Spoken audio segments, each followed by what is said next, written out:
welcome to another episode of Lonsdale Public Library's Book Chat. Oh, the weather outside is fantastic, isn't it? I love this season. The days are getting longer. Obviously, the weather's getting warmer. And I don't know about any of you, but my reading tastes change with the seasons. For example, in the wintertime, I tend to read longer, heavier books. Outlander, I'm looking at you.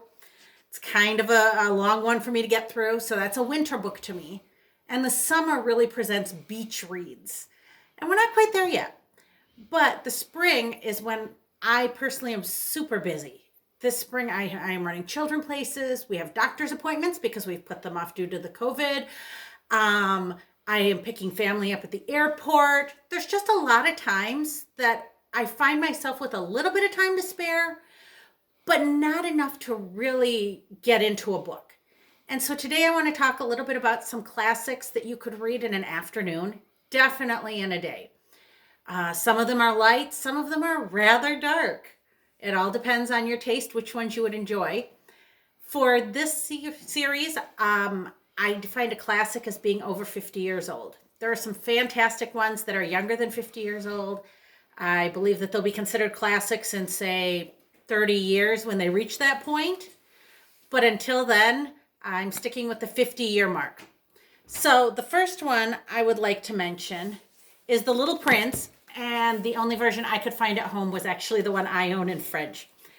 However, The Little Prince by Antoine de Saint-Exupéry, I'm sure I murdered that name. It's been a long time since I've had French. What I like about this book is it's very, very easy to read. It's written as a conversation, the author is speaking to you personally. He doesn't use a lot of ununderstandable words. He doesn't use a lot of allegories that you might have to stop and look up a reference to. It really is just a sweet book about the author, or the narrator, actually, in this case, because it is fiction. The narrator and his plane breaks down in the desert, and he meets a young boy, and he learns about this boy's life story. And I say that in quotes because this boy is from space. And it is adorable. Like I said, it's a very light read. It's a quick read. Some of the copies are 93 pages. And I really would recommend that. It's a heartwarming story. It really is. Now, on the other end of that spectrum, we'll go with A Streetcar Named Desire. That is a play by Tennessee Williams. It's about 107 pages. And most people have heard the ever famous one word, Stella. But this play is about family. It's about relationships. It's about finding your place in the world. It's about how other people see you. And it's about a woman who does have some mental issues and how the people around her deal with it. This is just post-World War I, I believe. It's just after one of the world wars. It really is a gritty play, but it is readable. It's very readable to me. I do not have any Shakespeare on this list. I love Shakespeare. His stories are short. They take me a lot longer to process. Because again, there are references and allegories that I need to stop and look up. There's language I need to decipher. This play, A Streetcar Named Desire, doesn't have any of that. And it's very, very similar to the movie version. So if you read it, you can then watch the movie version or vice versa. Another one that I wanted to bring up, which is actually why I got this idea for this book chat, is The Great Gatsby. Now, this is the longest book on my list. It's 180 pages.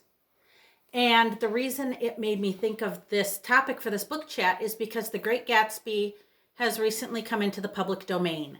That means that anyone can use this story for their own purposes. Personally, I'm hoping for a Muppets version. I'm a big Muppets fan, and I've heard it floated around. I think it'd be fabulous, but that's just me. But now they have that option because it is in the public domain. It's no longer being controlled by the estate of F. Scott Fitzgerald, who, if you didn't know, was born, I believe, in St. Paul, spent a lot of time up in St. Paul, The house is still up there. I don't know if it's a museum or not. I don't believe so. It might still be a private residence.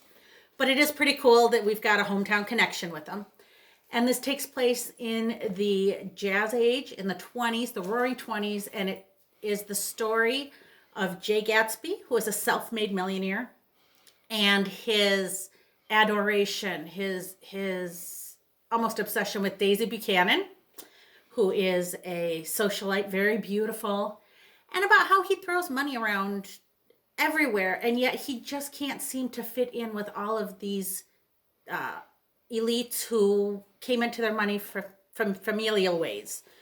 And it really is, it's a touching tale, but I'm sorry to say it doesn't have a happy ending. And a lot of you may be saying, oh, I read that book in high school and I hated it. Let me just remind you really quick that books change depending on what part of our lives we're in. There are books I absolutely adored in high school, and I read them now and go, oh, there's so much drama, and I can't believe that that was my favorite book. And there are other books that I've read that I didn't care for when I was younger. Now that I'm older, I have children, I'm working, there's so many, I've lost a parent type thing, or a grandparent, excuse me. Because I've had loss in my life, you tend to see a book differently. And so I would highly recommend, if you didn't like this one in high school, still pick it up and read it. It would be wonderful. All right, another one I wanted to mention, The Strange Case of Dr. Jekyll and Mr. Hyde. This one is only 54 pages long. 54, that's it.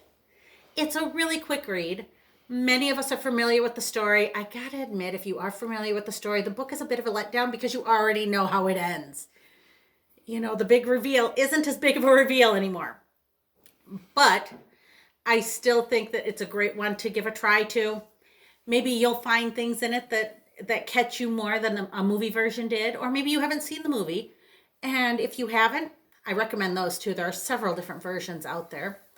But Dr. Jekyll and Mr. Hyde, about a doctor who is experimenting on himself, which is probably better than my next suggestion, which is The Island of Dr. Moreau, where he is experimenting on others. The Island of Dr. Moreau is only 94 pages. And again, you see this one and the last one are both Dover thrift editions. It just means that they were published by the same publishing house. They were the thrift editions, meaning that they were cheaper, probably because they're skinnier books too. But The Island of Dr. Moreau is by H.G. Wells, and he talks about bioengineering almost a century before it actually existed in our language. And it's again written by a gentleman who visits this island. I believe he's shipwrecked on the island. And he meets this evil villain who is playing around with combining human and animal DNA. And the results, of course, are never good. But it really is. I actually checked this one out when I was looking through my lists because I want to reread this. It's been a few years since I've read it.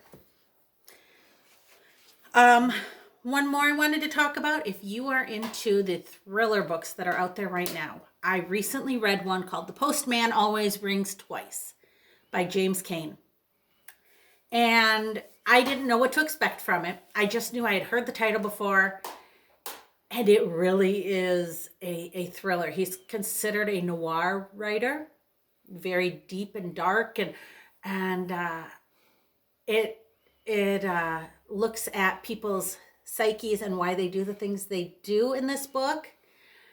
And it really is a thriller. I would put it up against a lot of the books that are even coming out now, with how much the mystery, not as much the mystery, but the suspense, the buildup about what happens with these people throughout the book. It's fantastic. I highly recommend that one. And that one is only 120 pages. And this one, I'm sure you're looking at going, that's not a short classic I can finish in an afternoon. But this is The Adventures of Sherlock Holmes. Many of his stories are short stories. This book is 260 pages long. It has 12 stories in it. that means your stories are averaging out to 20 pages a story. This is great when you have to go and pick somebody up at an airport or something and you're sitting in the car, because I don't think I would use this as a purse book. It's a little bit big to fit in my purse, and probably I'd start walking with one shoulder down because my purse would be dragging me down. But this would be one to have in the car, like I said, when you're waiting at the airport and you need to pick something up and keep yourself entertained. There were several stories in here I had not heard of before from Sir Arthur Conan Doyle. And yet they're wonderful. They all deal with Sherlock Holmes and Watson, and it's very, very fun to read. So these are some of my suggestions for classics that you can finish in an afternoon. Have a wonderful day, and we'll see you next week.